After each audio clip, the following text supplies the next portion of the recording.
If your nightmares come alive at 3 a.m., you're in the right place. Welcome to 3 a.m. Tales by Wren. Are you ready to face your deepest fears? Then join us, if you dare. Gather round, children, and let me tell you a tale that happened many years ago in a small town perched on a mountain. In this town stood the grandest church you ever did see. It was so big that people from nearby towns and cities would climb the long stairs every Sunday just to attend its masses. The church was so popular that folks from far and wide came to visit. Behind this church lay a massive graveyard stretching over 600 acres where many were buried, including celebrities and politicians. Our story begins with a boy named Dan. He was 12 years old when these events took place. Dan's grandmother worked at the church as a catechist. She decided that young Dan should become an acolyte, one of those who assist the priests during the masses. Dan agreed, dreaming of the popularity it would bring him at school. Before Dan began his duties, his grandmother handed him a beautiful rosary. "This rosary is very important to me," she said. "It's been blessed by the Pope himself. Keep it safe and it will protect you." Dan, feeling proud and responsible, promised to guard it with his life. Soon after, Father Simon introduced Dan to Sam, the senior acolyte. "Dan, meet Sam. He's the leader of the acolytes here. He will show you the ropes and your schedule." "Thank you, Father," Dan replied, feeling a mix of excitement and nervousness. Sam took Dan on a tour of the church.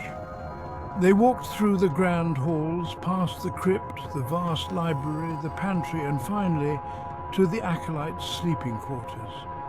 But once they entered the room, Sam's demeanor changed.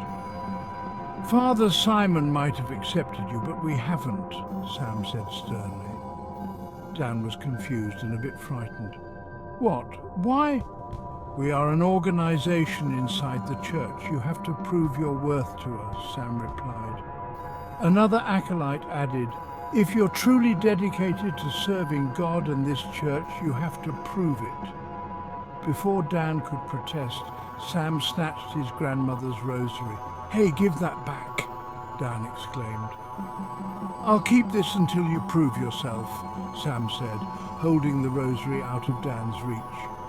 Dan, on the verge of tears, realized he had no choice. "Okay, what do I need to do?"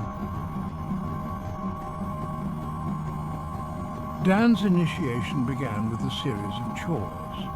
For 3 days, he cleaned the hallways, polished the acolytes' shoes, and prepared the altar equipment. He worked diligently, hoping to earn his place. But Sam had one final test in mind.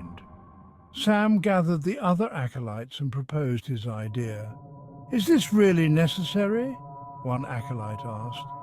"He's done well already." "It's just a harmless prank. After this, we'll accept him," Sam assured them. Reluctantly, the other acolytes agreed.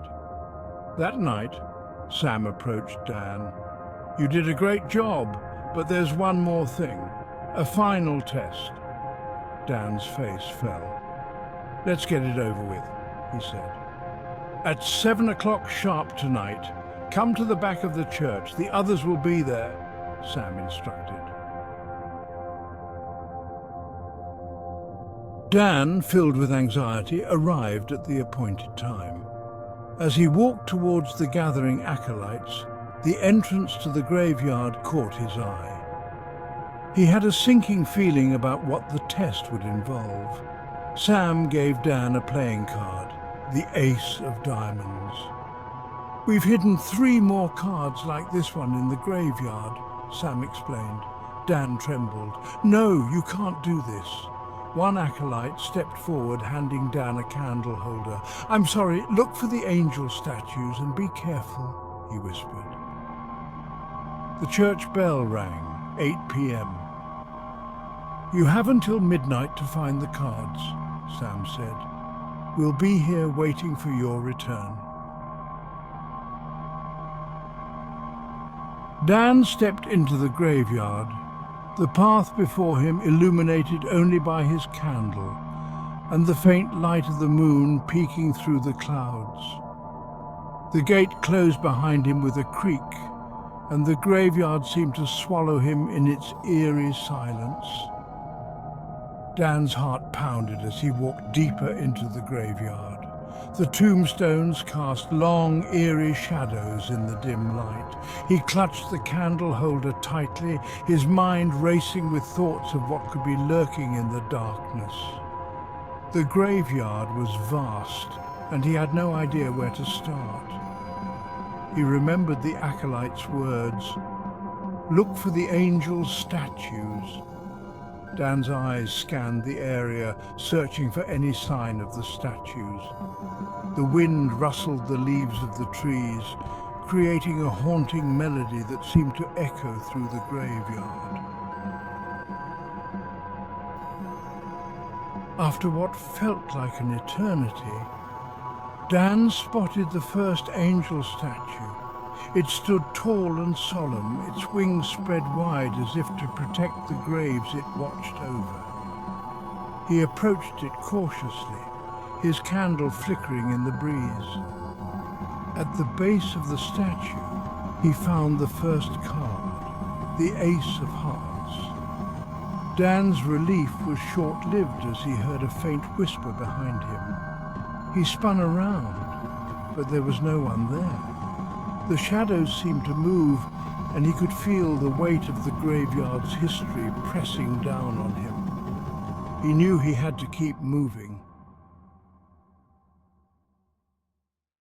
Dan kept walking. The silence of the graveyard was deafening. He could only hear the rustling of the wind in the trees and the occasional chirping of crickets. After a few steps, he was greeted by a large tree in the middle of the path. A sign hung from the tree reading, "Go left." Dan thought, this must have been put here by one of them, without Sam knowing. He proceeded left, his steps slow and uncertain. As he walked, Dan felt like he was losing his mind. He would stop and go, constantly questioning if he could do it or not. Suddenly, he began hearing footsteps. His heart pounded as he looked around, hoping not to see anything he didn't want to. The footsteps became more distinct, sounding like someone running in front of him, then behind him, then to his side, and then vanishing when he tried to look. "Guys? Was that you guys?" Dan's voice was shaky and stuttering. "Please, I'm already scared. Stop this already," he whimpered. When he looked back, he saw some figures not very far from where he stood. He squinted, trying harder to see what it was. The figures were faintly illuminated by the moonlight, but his candlelight wouldn't reach them. Suddenly, his candlelight went out abruptly, as if someone had blown it out. Dan panicked and fumbled for his matchbox to relight the candle. As he did, he noticed the figures seemed to be moving slowly toward him. "Guys, stop that, please! Sam!" Dan exclaimed.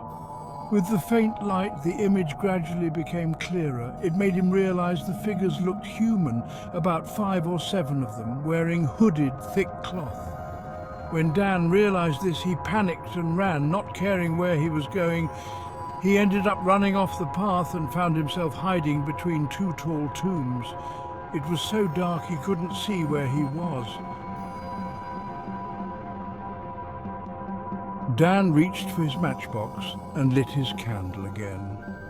Only then did he realize he was hiding between 2 tombs, but he had no idea where he was or what part of the massive graveyard he had ended up in.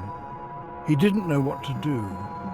He wanted to get out, but he couldn't summon the strength to stand up due to the overwhelming fear he felt. Then he remembered that Sam had said to scream if he was in danger. Dan tried to scream, but no voice came from his mouth. The extreme fear had taken his voice away. He tried and tried, but nothing.